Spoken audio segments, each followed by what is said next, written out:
Buenas tardes. Vamos a presentar hoy un libro que acaba de publicar Pentalfa Ediciones, editorial que nació en Oviedo hace ya 42 años, con lo cual ya tiene su solera. El libro que presentamos hoy es una obra cuyo autor, Raúl Angulo, que luego hablará, después de que hable unas palabras también Gustavo Bueno, ha dedicado 10 años a la elaboración de este libro, La historia de la cátedra de estética en la Universidad Española.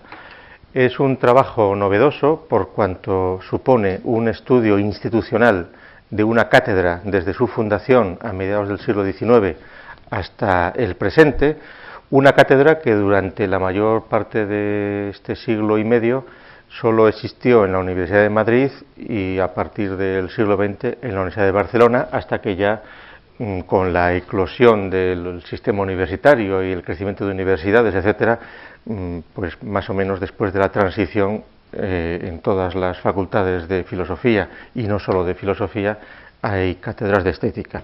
En el libro Raúl sobre todo se estudia las cátedras de la Facultad de Filosofía, aunque también hace incursiones sobre otros profesores de estética en otras instituciones, como igual él dice.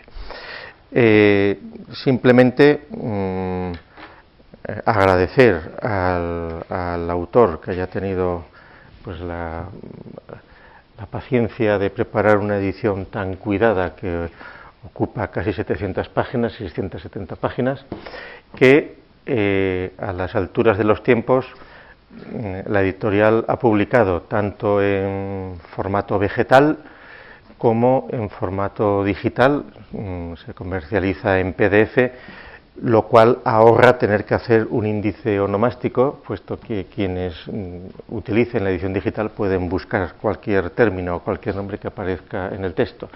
También se ha publicado en formato Amazon Kindle, para los que utilicen ese formato de libros electrónicos, y buena parte del texto está a la libre disposición de cualquiera también a través de Google Libros, con lo cual, digamos, se garantiza o se asegura que cualquiera que tenga interés en conocer este libro lo puede conocer. Es decir, ya no es la situación de hace unos años cuando la edición de un libro dependía en buena medida de la distribución, de que llegara, no, ahora cualquiera en cualquier lugar del mundo puede acceder a este libro en segundos en su versión digital.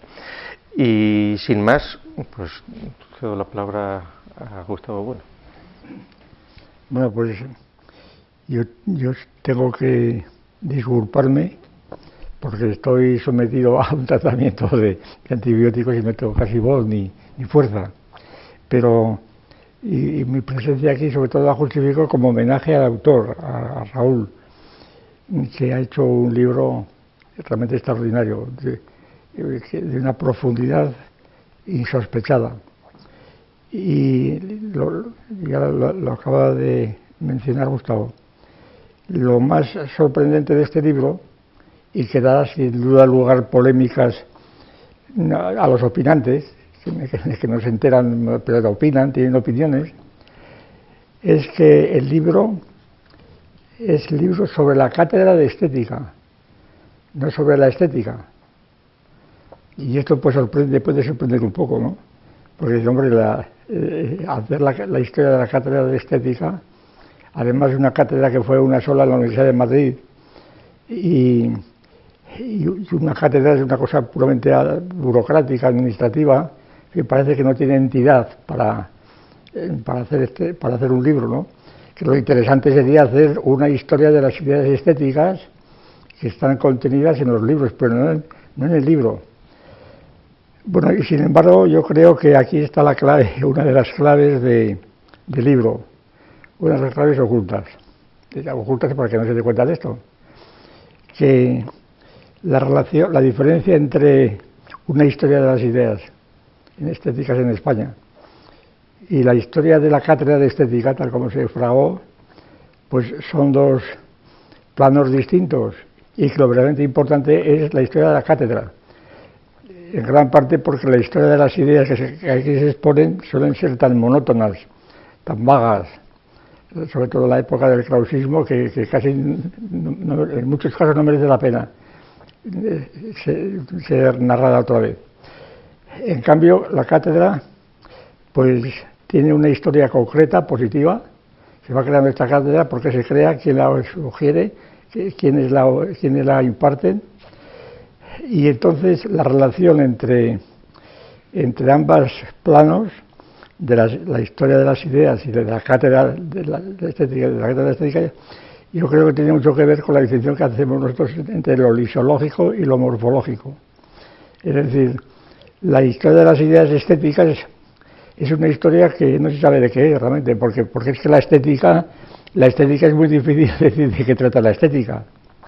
Bueno, si quieren un poco más de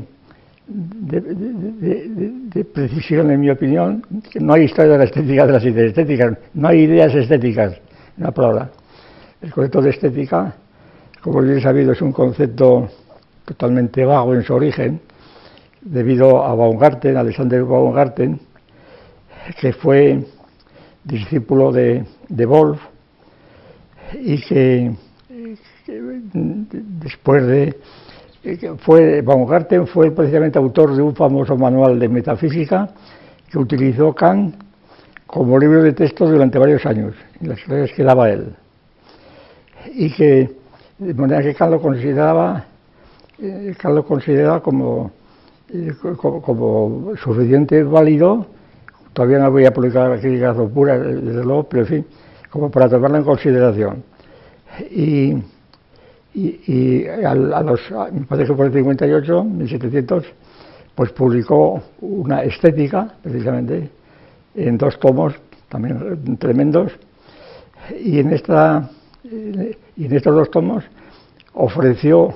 se inventó la palabra estética, una palabra que se solía escribir por ESTH, estética, por la sensación, en griego.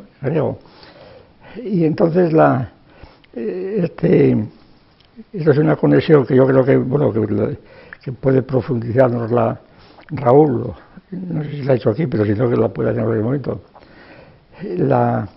La cuestión es que a mí me parece relevante en este asunto es que Baumgarten pertenecía a la llamada escuela de Halle, donde estaba Wolff, precisamente, y Leibniz, la escuela de Leibniz-Wolff, Halle, y este grupo era un grupo ilustrado, era la ilustración alemana, empezaba ahí la ilustración alemana. Es decir, basta recordar que Wolff, que era la autoridad indiscutible en toda aquella universidad de Halle, pues Wolff fue segregado de su cátedra por unas manifestaciones que hizo comparando la moral china con la moral cristiana. Claro, esto produjo tal escándalo que tuvo que salir de Halle, lo destituyeron y al cabo de los años volvió otra vez, ya de viejo, y fue un recibimiento ya realmente sensacional el que se le ofreció en Alemania. Pues esta idea de que aquí está encerrada ya en Baumgarten, está encerrada un componente de ilustración de la llamada escuela Leibniz-Wolff, y claro, y con todo derecho del propio Baumgarten. Y en esta escuela prevalecía, seguramente por la presencia de Leibniz, la idea de que todo conocimiento, incluso el conocimiento sensible, que es el que trata Baumgarten, que todo conocimiento sensible en el fondo es una idea confusa y que por tanto la estética, es decir, la sensación, la ciencia de las sensaciones sensibles, pues es una forma que tiene un componente intelectual. En el fondo, el sentir es ya conocer. Por eso le llamó a su libro Gnoseología, porque la estética noseológica, la parte noseológica de esto, que luego tuvo mucha importancia. Bueno, no vamos a repetir esto porque es muy conocido. Mucha importancia porque Kant se basó sobre esta distinción de Leibniz-Alexander entre la estética, la parte, la noseología, ¿verdad? Y la lógica se basó en esto para hacer toda la estructura de su sistema filosófico. Es decir, que el sistema de Kant está construido sobre la distinción que hizo Baumgarten y sobre la estética, que claro que hoy día ya es de dominio común en todos los idiomas y nadie sabe lo que es, además. Porque claro, decir que la estética es la ciencia de lo bello, como decía el propio Baumgarten, pues no es decir nada, porque ¿qué es eso de lo bello, no? No es decir absolutamente nada. Y tan solo me parece a mí que empieza a tener importancia o posibilidad de tratar esta estética noseológica o lo bello, pues cuando introducimos alguna variedad ya desde el principio, y esta variedad pues son las famosas distinciones de si lo bello natural, lo bello cultural, diríamos hoy,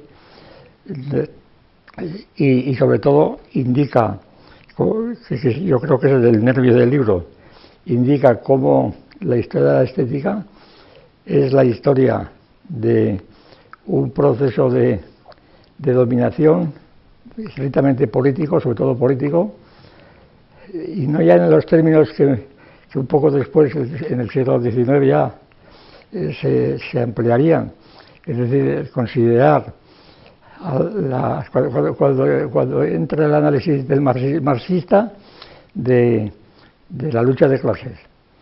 Y entonces la estética se convierte sobre todo en un análisis de las teorías de la lucha de clases, tratando de dar la explicación de muchas formas artísticas, pues por la burguesía, la famosa burguesía, ¿verdad? Entonces la burguesía se ha instalado y entonces quiere expresar su subjetivismo en primer lugar, su individualismo, su sentimentalismo, etcétera, quiere expresarlo en forma de estética, de una ciencia estética que determine qué artes son así o qué son así, y que en el fondo se convierte, seguramente por la tradición,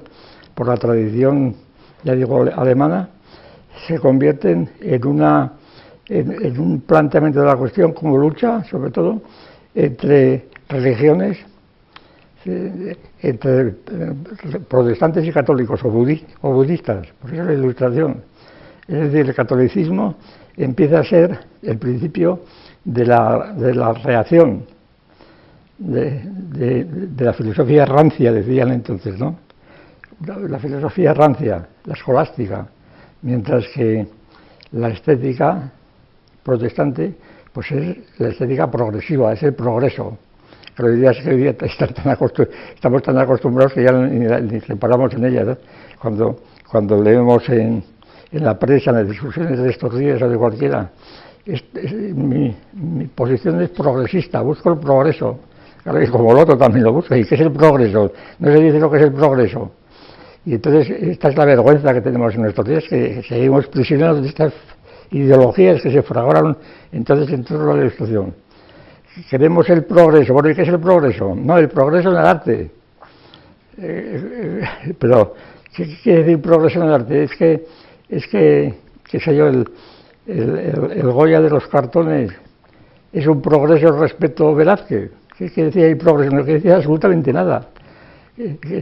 O como cuando se dice que estos magistrados son progresistas o conservadores. ¿Qué quiere decir eso? No quiere decir absolutamente nada. ¿Por qué? Porque dice cosas contradictorias, cada cual se aplica la idea de progreso. Y entonces en España, insistiendo otra vez en lo que a mí me parece que es el nervio del libro, en España lo interesante es ver por qué se introdujo la cátedra de estética, cuál era su importancia, porque parece que estaría justificada que fuera la cátedra de las ideas estéticas, no historia de la estética, de la cátedra. ¿Por qué se introdujo esa cátedra? ¿Qué finalidades perseguía? Y claro, Raúl lo expone admirablemente, porque esta asignatura se introduce en la Universidad de Madrid a instancias después de la Constitución de 1845 en España, cuando se establece como fórmula ya determinante que la religión oficial de España será la católica apostólica romana. Y cuando 2 años después, me parece, se añade un anejo hablando de la institución, una ley para instituir la creación de un clero de sacerdotes financiados por el Estado, etcétera. Entonces ya ahí aparece ya claramente que la estética está vinculada a una ley confesional política. ¿Y por qué la estética? Es decir, ¿por qué se lucha por la estética? Pues esto al parecer fue debido sobre todo a la situación de la época, claro. Yo creo que tuvo mucho que ver también la idea de que la reacción liberal católica en la década llamada moderada, ¿no?, de los liberales ya moderados frente a los radicales, a los progresistas, esparteros, etcétera, pues que la década moderada fue una reacción contra la ilustración extranjera y europeísta, una reacción de algún modo que luego se incrementó y que fue el punto de partida de todas las luchas del siglo XIX. Y aquí está el krausismo, el papel que jugó el krausismo.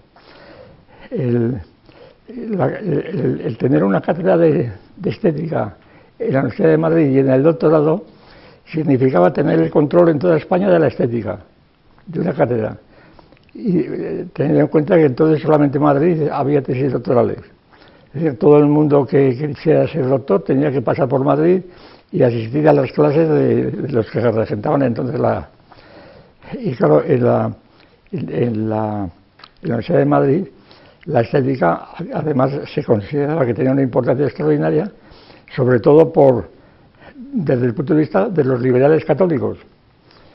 ¿Por qué? De aquí es donde me acuerdo yo de el famoso catecismo de la perseverancia de el abate Gaum,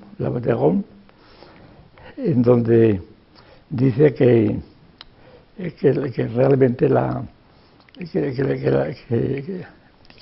cultura, pues la cátedra de estética prácticamente involucra la cultura, es lo que llamamos hoy la cultura y la orientación cultural. Y entonces la Bateón dice que la cultura aparece del culto cristiano, el día del culto, el culto y la cultura. Y como luego las relaciones entre la cultura y el reino de la gracia, de que hemos hablado otras veces, son tan estrechas, pues resulta que, bueno, esto no voy a hablar porque está publicado en el libro El mito de la cultura, y no hace falta, vamos, si yo tuviera mejores condiciones de voz hoy, con mucho gusto lo haría, pero es imposible. Simplemente estoy hablando en homenaje a Raúl, ¿verdad? Y entonces, pues como esto se debió sobre todo al Ministerio Pidal y de su director general, que era Gil de Zárate, que es el primero que escribió libros sobre estética, nombró candidatos, pero sobre todo por la acción del propio Sanz del Río, que el hombre, después de que había estado en Alemania y demás, pues quería ser catedrático de estética, y es el que veía la influencia de esta teoría, porque la estética, en la asignatura estética, que en principio estaba concebida como una especie de prólogo a textos de literatura, en la estética se trataban pues cuestiones que tenían que ver con Dios, con el arte, con la cultura, con la sociedad. Es decir, que se removía toda una ideología filosófica y todo un plan de acción para toda España, no para Madrid, a través de eso. Y luego cada cátedra que se iba conquistando pues era también concebida como un progreso. Por eso lo importante son las cátedras, porque nos dan la medida de que detrás de cada cátedra, que es una empresa muy concreta en principio, puramente administrativa, solamente el que es muy miope, creo yo, pues logra trascender el la escala puramente administrativa de la estética y no se da cuenta del contexto y de que aquí es donde está encerrada toda la ideología del krausismo y en general después de las luchas entre los integristas, los no integristas, etcétera. De manera que, y por otra parte tampoco se puede olvidar que al mismo tiempo que este es el hilo conductor, yo creo, o vertebral, Raúl expone las ideas principales de cada autor, de cada catedrático, de manera que también es una idea de estéticas, pero que deja de tener el aspecto de unas teorías completamente lisológicas, decía yo, de lo bello y demás, ¿verdad? Y empiezan a tener un sentido realmente práctico, morfológico, político. Pues nada más, enhorabuena a Raúl y hay que leer el libro, claro. Pues muchas gracias. Evidentemente no puedo, y además creo que es el momento ahora mismo de exponer, aunque sea resumidamente, el contenido del libro, aunque hay que advertir que dentro de la Escuela de Filosofía de Oviedo ya he tratado algunos temas que se incluyen en el libro, como precisamente la disputa entre krausistas y católicos en torno a los manuales de arte o la Escuela Estética Catalana. Si bien el libro es mucho más abundante y hay muchos más temas. Lo que sí que quisiera contar es un poco la historia que me llevó al libro. Y decir que yo no tenía en ningún momento ningún plan preconcebido sobre qué escribir, ni cómo abordarlo, ni qué temas, ni qué escala. Solo sé que cuando don Gustavo Bueno Sánchez me propuso hacer este trabajo, en ese momento, además me lo propuso porque había adquirido un volumen de un catedrático de estética durante el franquismo, de Sánchez de Muniain, que se llamaba Musa Redimida, que era un texto que recopilaba poesías de presos políticos y a cambio de escribir poesías les redimía las penas en la cárcel, ¿no? Entonces había adquirido ese libro y le llamó la atención y pensó además que era un tema relativamente sencillo, que con muy pocos autores y pocos textos. Y aparte de ese libro conocía un texto de Orden Jiménez, de Rafael Orden Jiménez, sobre la introducción de la estética en España, que trataba cómo Julián Sánchez del Río era el responsable de introducir la cátedra de estética en España. O sea, yo partí al principio de todo la investigación de esos dos textos. Por un lado, un libro de presos que escribían poesías y por otro lado, un texto que investigaba cómo Sánchez del Río había movido todas sus amistades políticas para introducir la cátedra de estética. Ahora que lo pienso, esos dos textos posiblemente influyeron el hilo conductor, porque son claramente dos textos de la implantación política de la cátedra de estética. A partir de ahí, pues empecé a leer los pocos textos que existen sobre el tema y precisamente la mayoría de ellos, como ha dicho el profesor Bueno, pues son más bien de historia de ideas estéticas, no de la cátedra. Entonces, por ejemplo, por citar alguno de ellos, bueno, que no son muchos en realidad. Por ejemplo, una tal Gabriela Zanoletti tiene una estética española contemporánea. Y, por ejemplo, otro texto, Filosofía del arte en España del siglo XX, o algunos artículos sueltos sobre la estética española del siglo XX. Curiosamente, son todos del siglo XX y en todos ellos se hace mención a Ortega y Gasset y a Eugenio Dors, más alguno más que se añade. Estos textos tienen en común que se considera, digamos así, se elige a los que son más relevantes en la estética española, que son del siglo XX, casi siempre girando en torno a Ortega y Gasset, y se exponen las ideas estéticas uno detrás de otro. Empieza Ortega y Gasset o Dors, luego a veces se coge a Machado o a quien sea, uno detrás de otro, y se selecciona. Se supone que son los mejores, pero tampoco se justifican, y se pone uno detrás de otro sin relación entre sí. Evidentemente esto es una historia de las ideas estéticas, pero que tampoco se justifica porque unos y porque otros no hay una trabazón, y luego no es una historia institucional. Esto es, simplemente se expone porque, digamos así, son los mejores porque son más, ¿no?, porque son más originales o más interesantes. Curiosamente, en ninguno de estos textos aparecía ningún catedrático, ¿no? Los catedráticos de estética no aparecen en ninguna historia de las ideas estéticas españolas recientes. Luego encontré un texto curioso sobre una historia de una cátedra, pero no de estética ni de filosofía, sino una tesis doctoral sobre la historia de la cátedra de historia, pero más concreta, de finales del XIX y principios del XX, cuyo enfoque, que también he visto aplicado en concreto a la filosofía, era que la cátedra universitaria implica una pureza, una mayor profesionalización de la disciplina respecto a unos tratamientos, digamos así, más impuros entendido como más ideológicos y menos profesionales. Venía a decir esta tesis, que es de la cátedra de historia, que la historia en el siglo XIX estaba a manos de políticos aficionados que estaban afectados por la ideología nacionalista española, entonces hacían una historia nacionalista, pero una vez que la cátedra de historia llegó a la universidad, los historiadores se hicieron profesionales y dejaron detrás la ideología nacionalista y empezaron a hacer ciencia. Digamos así, yo tenía estos dos enfoques delante. Esta misma, digamos, aplicación a la cátedra se puede encontrar en algunos estudios parciales aplicados a la estética, en concreto el citado Rafael Orden Jiménez.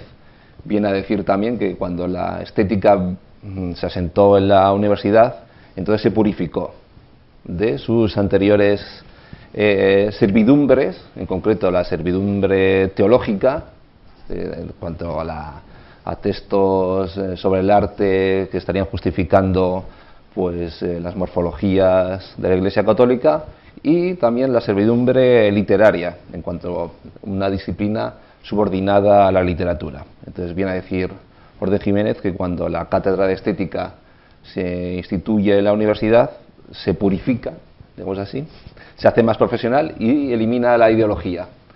No llega a decir que se convierte en ciencia, pero se podría añadir. Y por otro lado había unos estudios, pero sobre todo en el ámbito anglosajón, que venía a explicar el nacimiento de la estética en el siglo XIX, pero sobre todo en Alemania,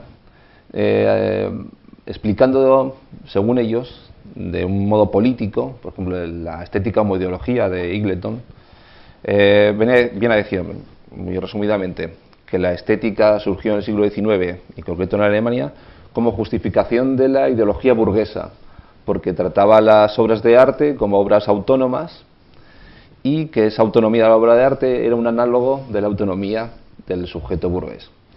Entonces, aquí en la introducción lo trato de manera más extensa, pero realmente vengo a decir que esos tratamientos de la estética no me parecen formalmente políticos, porque se basan en la autonomía del sujeto y no en instituciones, por ejemplo, como el liberalismo moderado o la Iglesia Católica, que son las plataformas en las que se mueve mi tesis. Entonces, una vez que me encontré estos estudios y fui pues, leyendo, investigando a los autores, porque la mayoría de estos autores no están estudiados o muy poco estudiados, algunos totalmente olvidados, y solo dos de ellos han recibido un tratamiento, digamos, superior al resto. Uno de ellos es Francisco Miravent, catedrático de estética en la Universidad de Barcelona, y la razón de que se hayan interesado en él es porque escribió en catalán. Y además fue, por ejemplo, el que acuñó la expresión filosofía racial catalana. Entonces, desde el nacionalismo catalán se ha intentado resucitar su figura como, digamos, el miembro eximio o sobresaliente de una escuela estética catalana. Eso ya lo expuse yo en una sesión de la Escuela de Filosofía. Y el otro autor, que también fue catedrático de estética de Barcelona, curiosamente, es José María Valverde, y su fama procede sobre todo por su obra literaria, por sus implicaciones políticas en el Partido Comunista, en el nacionalismo catalán también, y por sus trabajos críticos, pero en cambio no se había estudiado prácticamente nada sus textos de estética. Entonces, parte de mi trabajo pues fue elaborar las biografías de los catedráticos, recopilar sus obras, leerlas. Entonces, lo que faltaba era un hilo conductor. Y el hilo conductor que yo vi bastante claro, y además porque era una historia a cátedra de estética y no una historia de estética, fue la función política que podría ir cumpliendo la cátedra a lo largo de su historia. Y entonces me llamó la atención, cuando empecé a tratar estos temas, que fue una de las primeras cátedras de filosofía en implantarse en la Universidad Española. Esto contrastó bastante con mi experiencia en la universidad, porque teníamos la sensación de que la estética era una de las Marías de la licenciatura, es decir, no hacíamos mucho caso en comparación, por ejemplo, con la filosofía del lenguaje o la filosofía de la ciencia, incluso metafísica. Era una asignatura parecía secundaria, y llamaba la atención que después de historia de la filosofía fuese la siguiente cátedra en implantarse en la universidad. Eso me llamó bastante la atención, y entonces me moví a preguntarme por qué.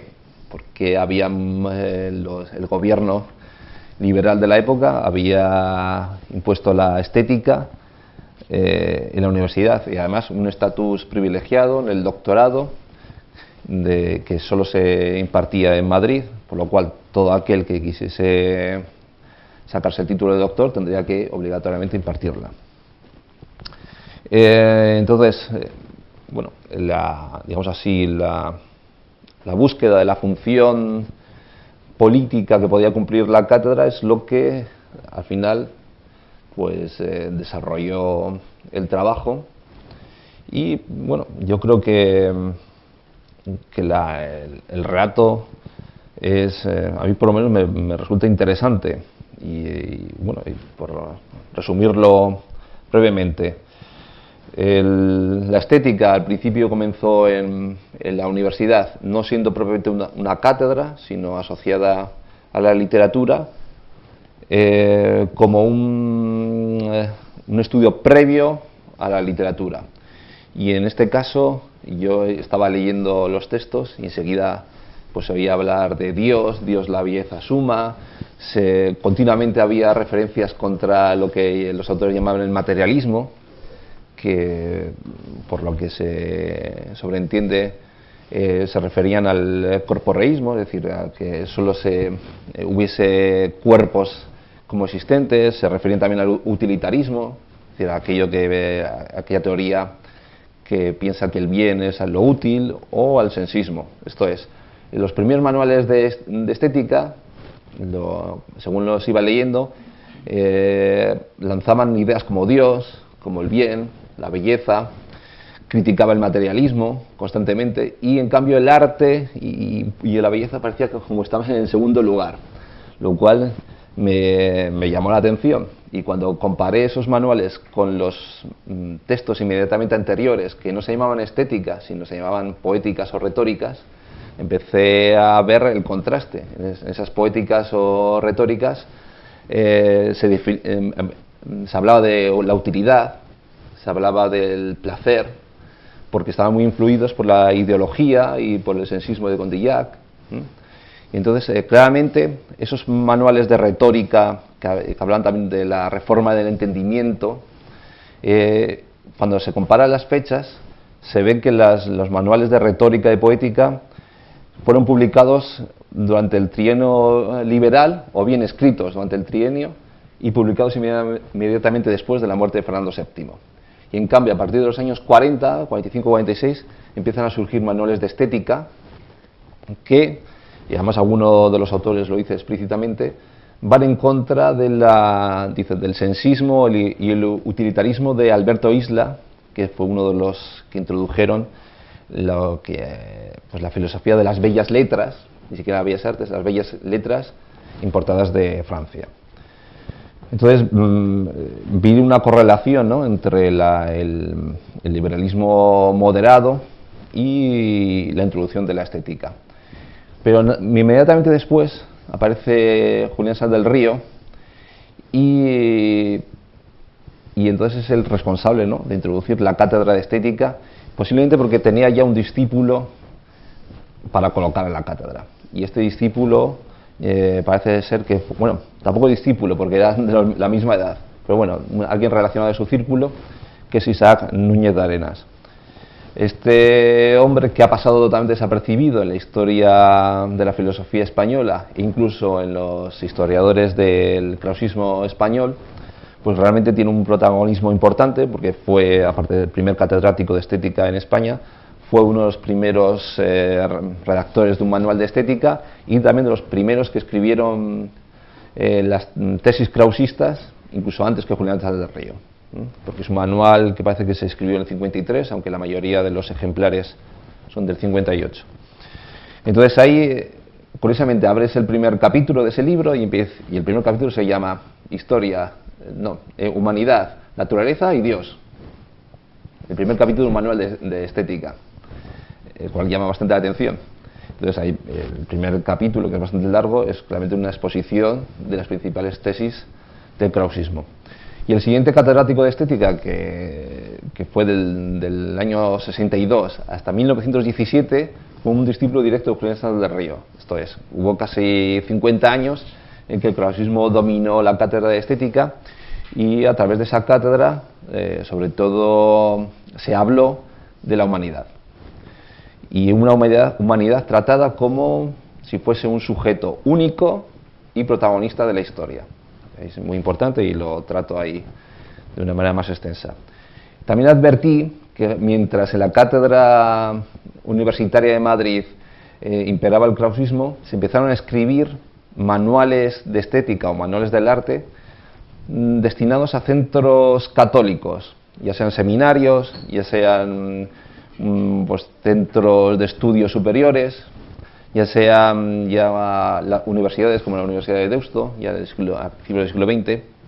Y estos manuales, cuando yo los comparé con los textos krausistas, ofrecían una divergencia notable. Por ejemplo, un manual de estética que está dedicado a los seminarios, yo lo abrí y empecé a ver láminas de mitras de obispos, láminas de plantas de templos y de catedrales, fotografías de vidrieras, etcétera. Y en los manuales krausistas, por supuesto, no había láminas, pero es que ni siquiera se hablaban de obras de arte concretas. Se hablaban de humanidad, de cómo la humanidad es armónica, se hablaba de Dios, de cómo la belleza es una aspiración a ser más perfecta, una aspiración a ser Dios. Pero en estos manuales católicos se hablaban de otras cosas, se hablaban de plantas de cruz latina, plantas de cruz griega, de cómo había diferentes tipos de inscripciones, etcétera, ¿no? Y eso además ocupaba gran parte de los manuales. Había al principio una pequeña introducción, pues sí, que hablaba de las ideas de belleza y de la idea de arte, pero luego la mayor parte del manual era sobre morfologías artísticas. Pero morfologías artísticas no cualquiera, sino las católicas. Y entonces eso me llevó a escribir un artículo, que yo creo que es uno de los más interesantes de mi trabajo, sobre la diferencia entre los manuales krausistas y católicos, y que intento rebatir todas las teorías vigentes sobre la diferencia entre krausistas y católicos. Muy resumidamente, se suele decir que krausistas y católicos lucharon, digamos, entre sí, o se opusieron, porque unos eran fideístas y otros eran racionalistas, unos eran conservadores y otros progresistas, y yo entonces trato la cuestión de la perspectiva, más bien como, digamos así, una perspectiva morfológica y apologética de las instituciones, y una perspectiva lisológica, y que la plataforma, en lugar de ser la Iglesia Católica realmente existente, es una La plataforma es la humanidad, que es una idea aureolar, es decir, una idea que realmente, aunque se da por supuesta que existe, en realidad no existe, sino que se va a desarrollar plenamente en el futuro. Una vez, digamos así, tratado esta diferencia entre católicos y krausistas, me di cuenta que el siguiente catedrático de estética, que es Urríes, José Jordán de Urríes y Azara, que era discípulo de Marcelino Menéndez Pelayo y que era católico, en realidad afrontó la estética de una manera muy distinta. No optó por los manuales de arte católicos, tal como se estaban usando en seminarios y en centros de educación religiosa, ni tampoco por el krausismo. Y entonces percibí que había una línea estética que yo denominé como tercera vía en estética, y que creo que fue promovida por Marcelino Menéndez Pelayo, que es uno de los protagonistas de mi texto, porque él intentó implantar un tipo de estética que al final es la que acabó triunfando en la Universidad Española, que va tanto contra los krausistas como los manuales de enseñanza católicas. Contra los krausistas porque los ven como heterodoxos y como demasiado abstractos. Esto es, él piensa que la estética tiene que ser una disciplina psicológica de introspección, es decir, que el esteta a partir de sus experiencias haga sus elaboraciones teóricas, pero a la vez cree que los manuales de católicos están demasiado apegados a las instituciones positivas y que con ello no asegura la universalidad del arte. Entonces propone una disciplina que pretenda ser universal y para ello apela a las facultades humanas que serían universales, en lugar de unas instituciones históricas, unas morfologías históricas, apela a unas facultades humanas que están distribuidas en cada uno de los individuos humanos, y a la vez apoya, digamos así, que esta disciplina basada en las facultades humanas deje la puerta abierta a la existencia de Dios, porque esta disciplina, digamos así, haría a Dios como el artista que crea la belleza, y a la vez trataría la experiencia estética que afecta a estas facultades anímicas como un análogo a la experiencia de los beatos en el más allá. Sería una disciplina preambular. Pues esta disciplina es, tal como sostengo, es la que se impuso en la Universidad Española, más bien, es la que la Iglesia Católica quiso que se impusiera en la Universidad Española, porque por un lado no era una disciplina dogmática, esto es, no aparecían explícitamente mencionados los dogmas en los manuales, ni las artes, ni la moral católica. Esto es, podía ser en principio aceptada por cualquiera, pero a la vez abría la puerta para recortar un espacio en el que se pudiese interpretar esas doctrinas a partir de las doctrinas de la Iglesia Católica. Y esta tercera vía, tal como expongo en el libro, pues tendría unas ciertas modulaciones. Por ejemplo, Urríes acentuaría más el aspecto de una disciplina científica, psicológica, pero a partir de las experiencias personales. Miravent acentuaría más el aspecto catalán, y Sánchez de Muniain pues subrayaría el aspecto preambular de la disciplina. Esta tercera vía acabaría con Muniain porque con José María Valverde empezaría otra cosa distinta. Con Valverde la disciplina estética pierde su carácter sistemático y se convierte en un conjunto de opiniones dispersas sobre el lenguaje, sobre la humanidad, sobre el arte, y además se transforma en podemos decir, una poética que apoya un paradigma artístico, en este caso el paradigma artístico de Valverde. Y este tipo de estética es el que pasó a la democracia coronada, es decir, muchos discípulos de Valverde se hicieron luego catedráticos de estética, pero además, tal como analizo el último capítulo, se puede interpretar las últimas aportaciones de los catedráticos de estética como un apoyo al fundamentalismo democrático. En primer lugar, porque son muy críticos contra lo que llaman ellos la razón dogmática.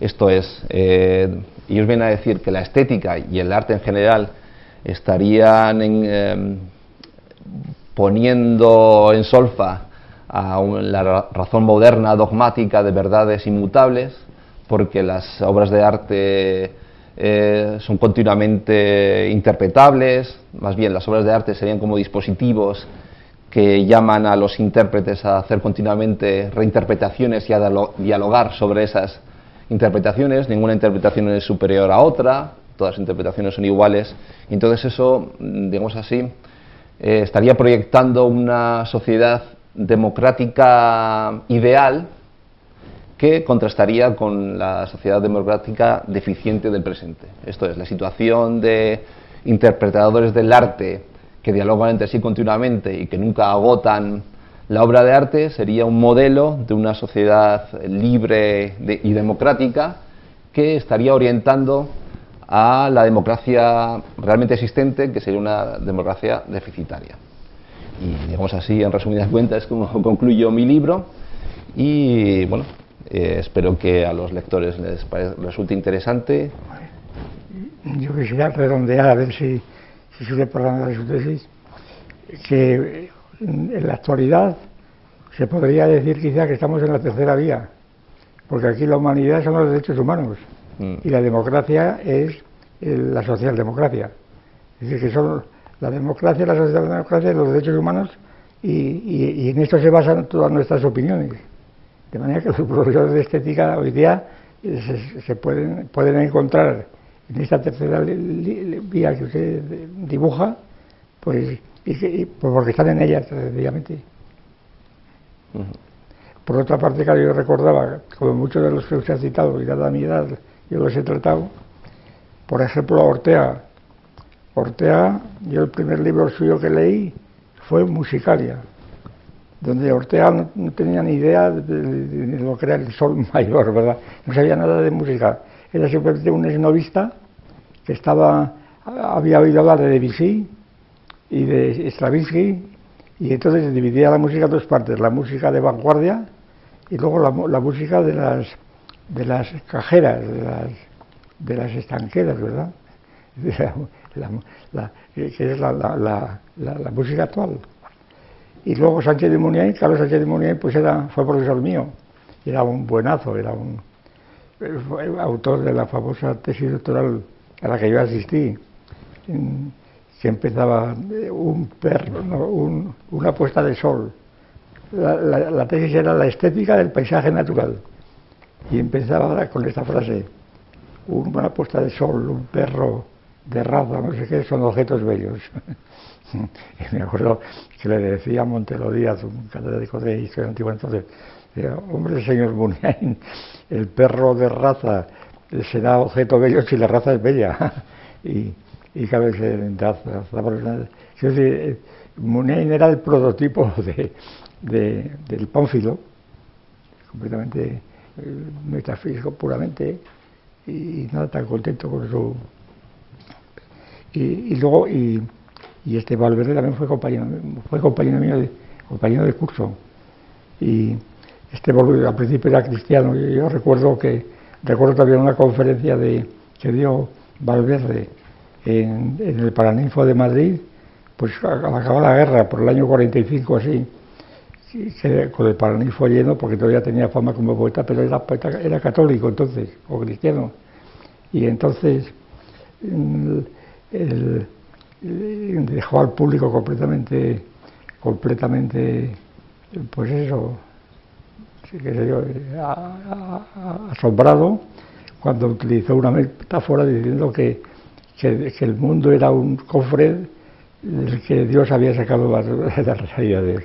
Lo del cofre les parecía una cosa ya sublime, ¿verdad? Y lo bueno que tenía Valverde, que era un buen chico, por otra parte, era que había aprendido alemán muy bien y tradujo los sonetos a Orfeo. y eso era el segundo Valverde que está allí en Ronda, que también tiene una habitación donde están los sonetos al vino de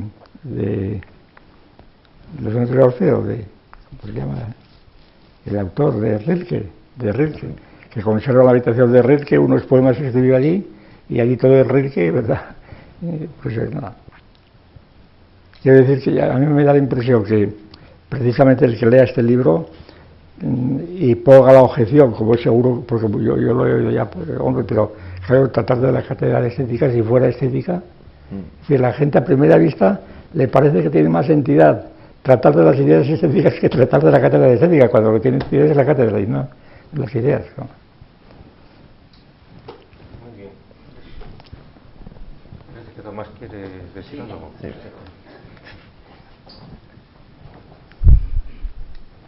Con mucho gusto, ¿no? Y además es para mí un honor el intervenir en esta sesión.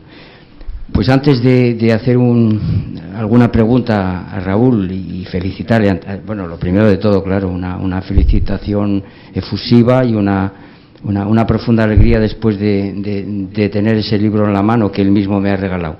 Pero yo antes quisiera decir dos cosas en relación a las intervenciones anteriores. La primera de ellas, en relación a la presencia aquí de don Gustavo, pues yo quiero destacar, y creo que los aquí presentes estarán de acuerdo conmigo, de que la presencia de don Gustavo aquí es la materialización de las virtudes éticas de Spinoza, en una palabra. Es decir, tal y como sabemos que está atravesando pues un catarro tremendo, ¿no? Lo sabemos de sobra. Sin embargo, él aquí está demostrando firmeza y generosidad.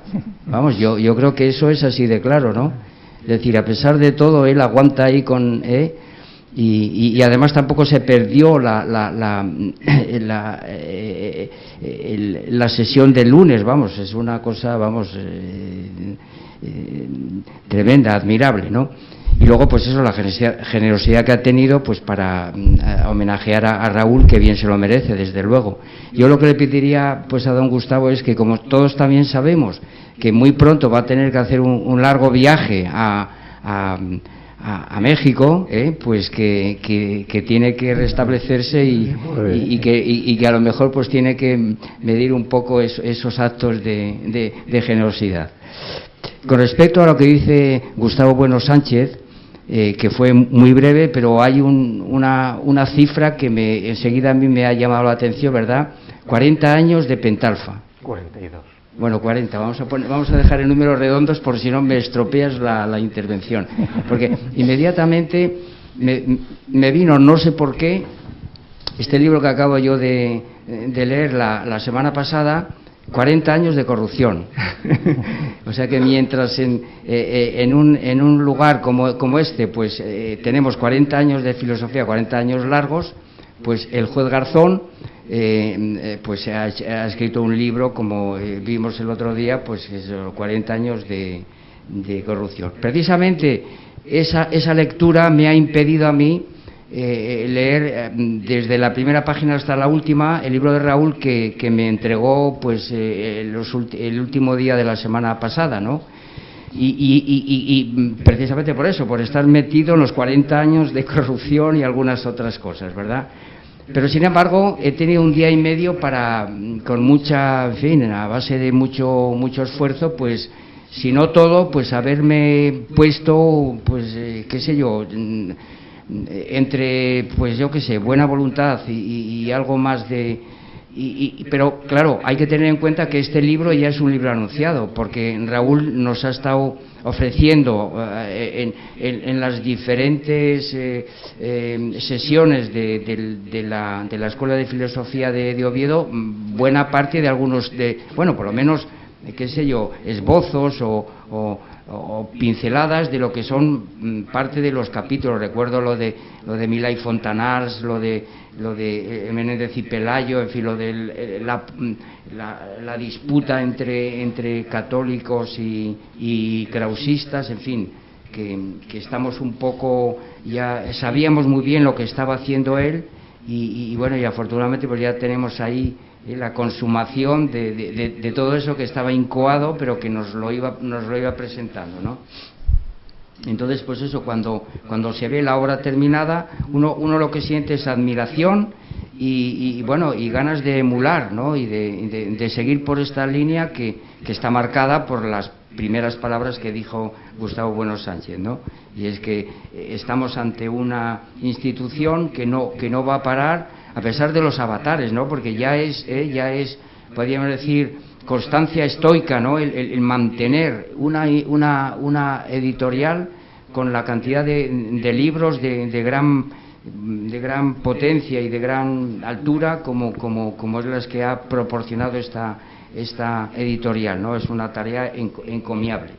Y entonces ya me voy a lo que he podido leer yo este día y medio, y a lo que he podido sacar, y entonces nada, claro, es que creo que estamos ante una, pues no solamente un libro de filosofía en el mejor sentido de la palabra, filosofía de la estética, porque hay mucha aplicación del materialismo filosófico en todos los asuntos que Raúl Angulo trata, ¿no? Sino que es una historia también de la estética que nos brinda pues cantidad de información que los que realmente pues hemos tenido que pasar por alguna obligación de preparar una asignatura de estética, pues tenemos noción de esos nombres de los que Raúl habla, pero que claro, en este libro pues aparecen perfectamente tratados, no solamente con sus biografías, sus obras, sus comentarios,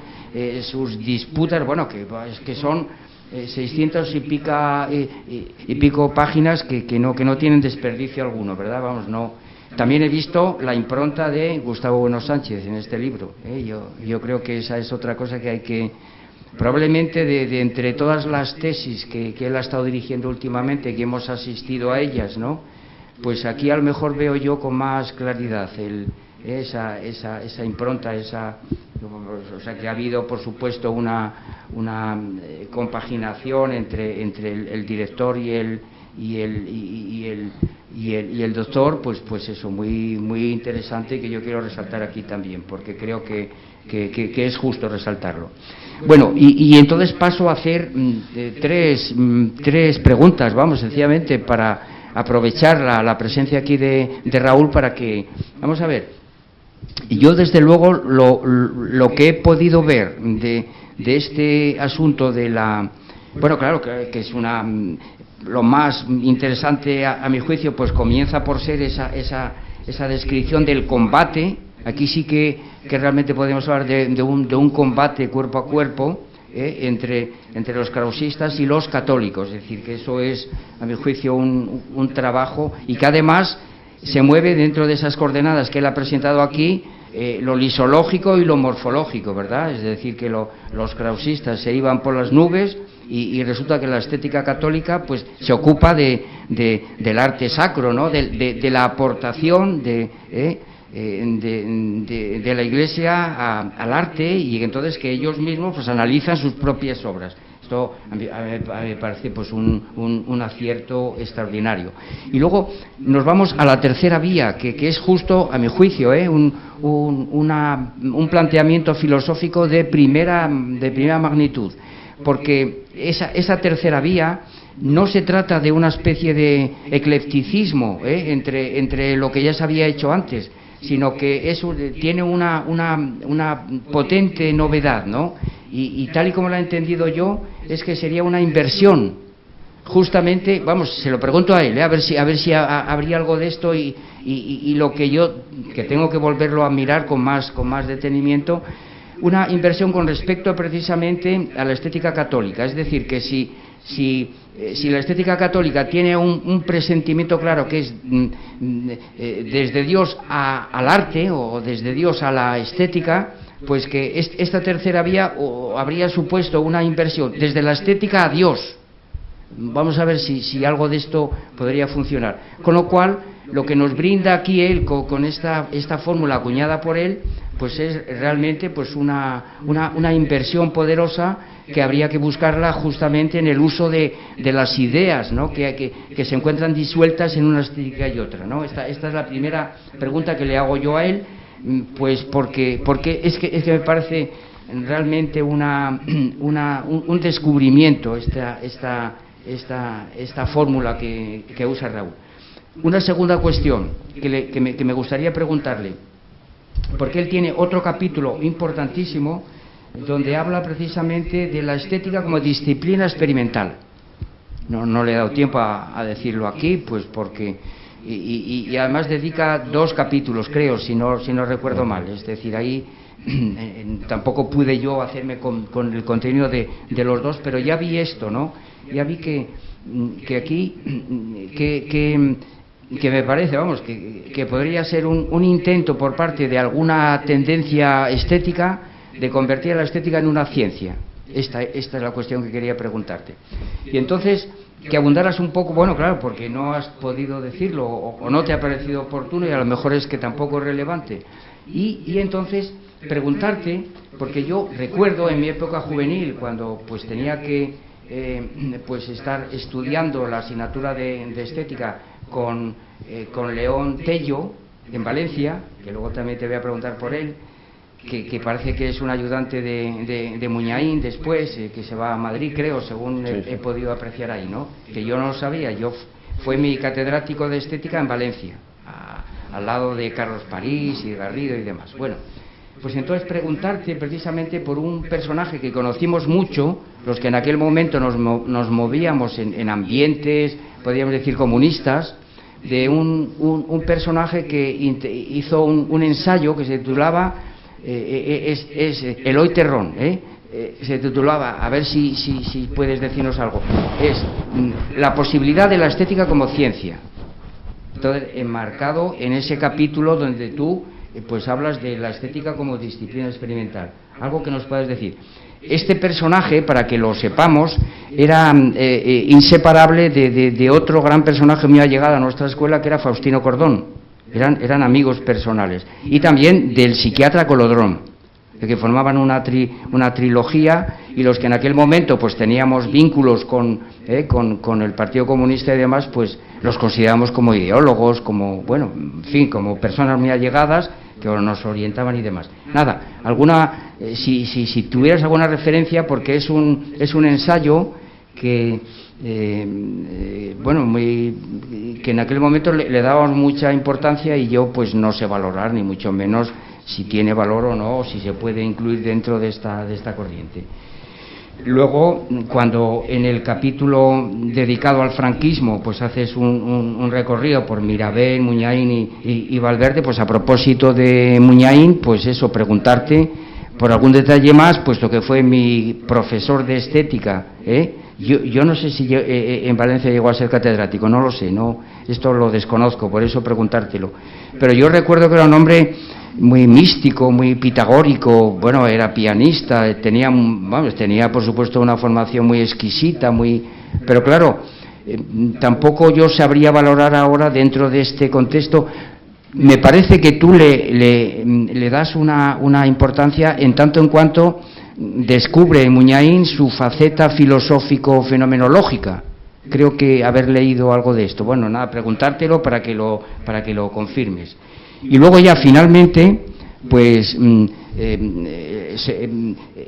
el último capítulo, cuando hablas de la cátedra finales del franquismo y los primeros años de la democracia, justamente es la época en la que, estando yo en Barcelona, pues tuve vínculos y tuve discusiones pues con personajes de los que tú hablas aquí, y que, bueno, pues te lo agradezco enormemente por eso, porque poco, por ejemplo, Rafael Argullol era alumno de Manuel Sacristán, y entonces yo le conocí en aquellos seminarios que Manuel Sacristán pues realizaba para leer El Capital cuando lo estaba traduciendo, ¿no?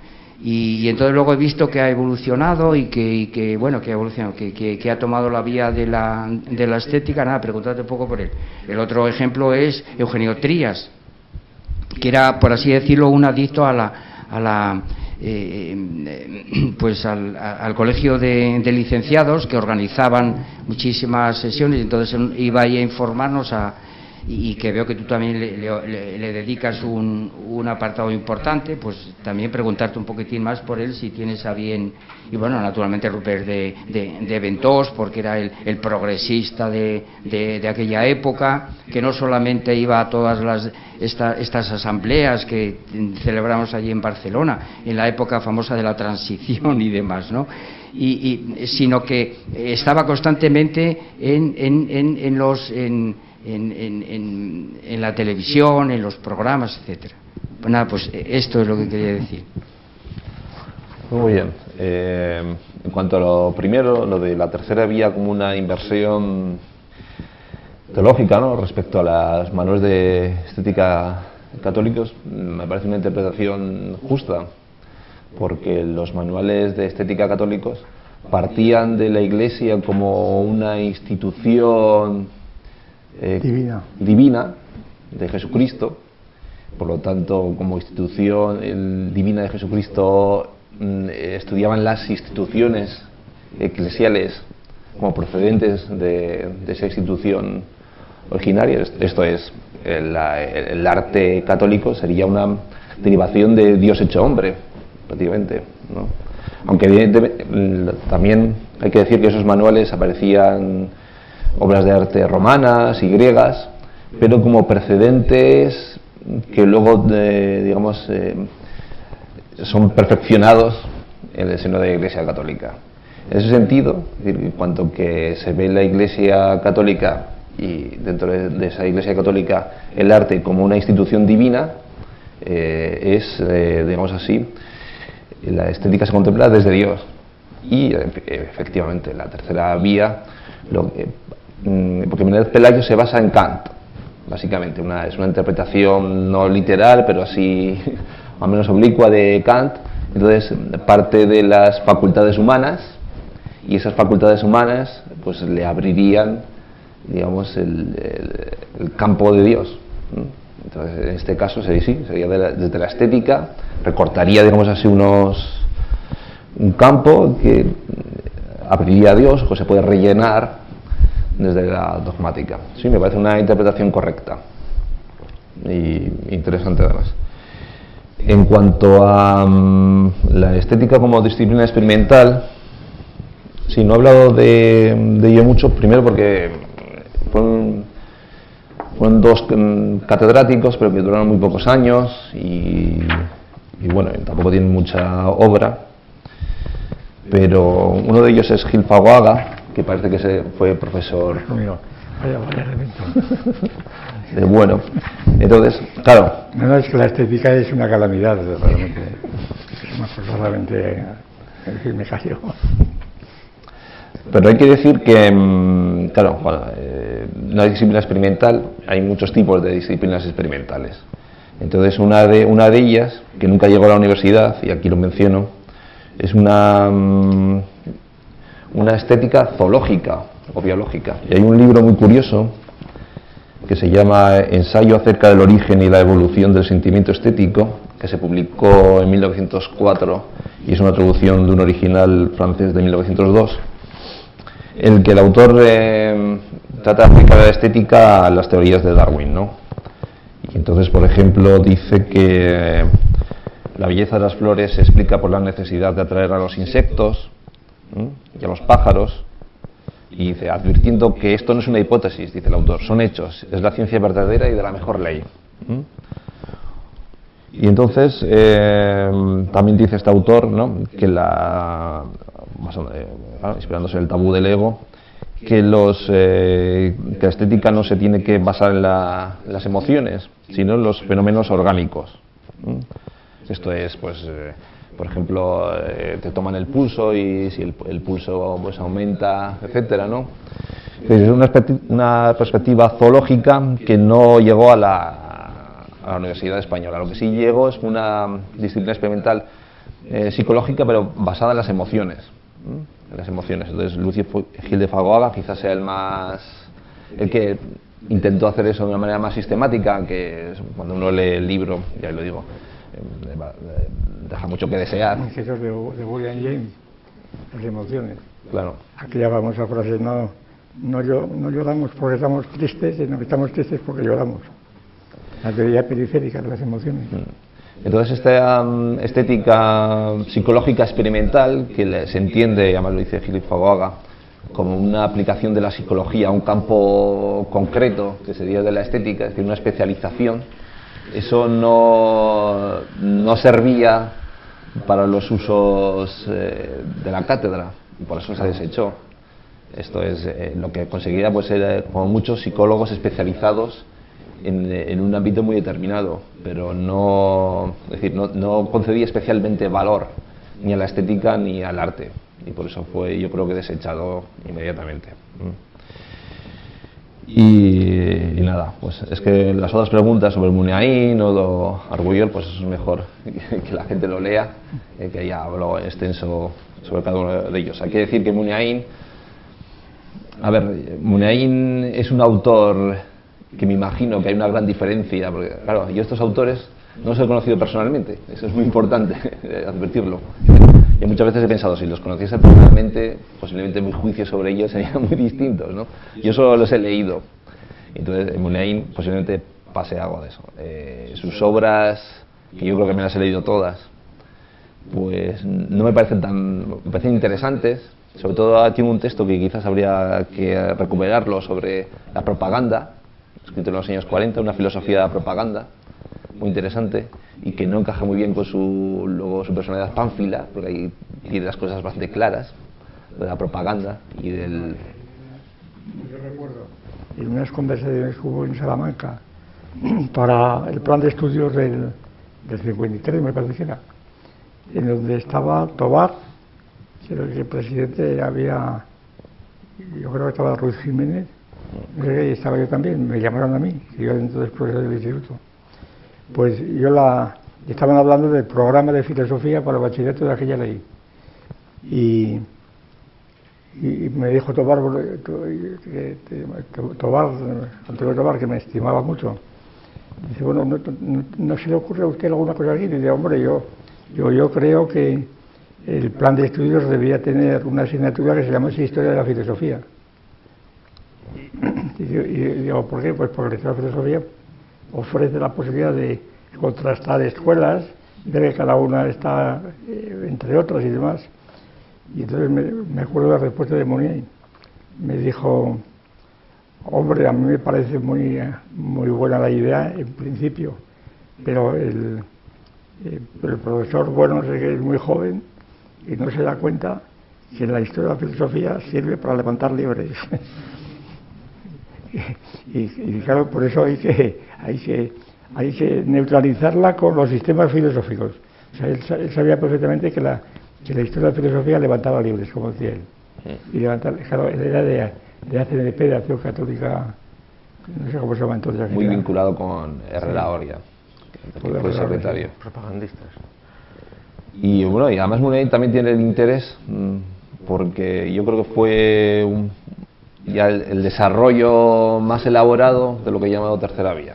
Es decir, si uno quiere ver cristalizado hasta dónde llega esa vía, y que además yo quisiera añadir a la tercera vía, yo quisiera añadir una observación que pareciéndome bien la intervención de Tomás, que es una intervención posible. Yo creo que se refuerza, sobre todo en la actualidad ahora, pues digo, después de la transición democrática en España, cuando esa tendencia, esa inversión desde el hombre hasta el arte, desde el hombre hasta Dios, se refuerza sustituyendo a Dios por el hombre, porque son los derechos humanos. Es decir, Dios hecho hombre. Y la inversión, ahora yo lo que todavía son los derechos humanos, que son los que presiden realmente todo nuestra horizonte. Ahora, quien niegue los derechos humanos se la juega completamente, y quien niegue la democracia también, pero la democracia se basa en los derechos humanos, es decir, que forman allí un tejido muy parecido al del krausismo. Ese es el krausismo en el fondo. Sí. Bueno, Pues queda presentado este libro entonces y damos por culminada esta ceremonia. Muchas gracias a todos.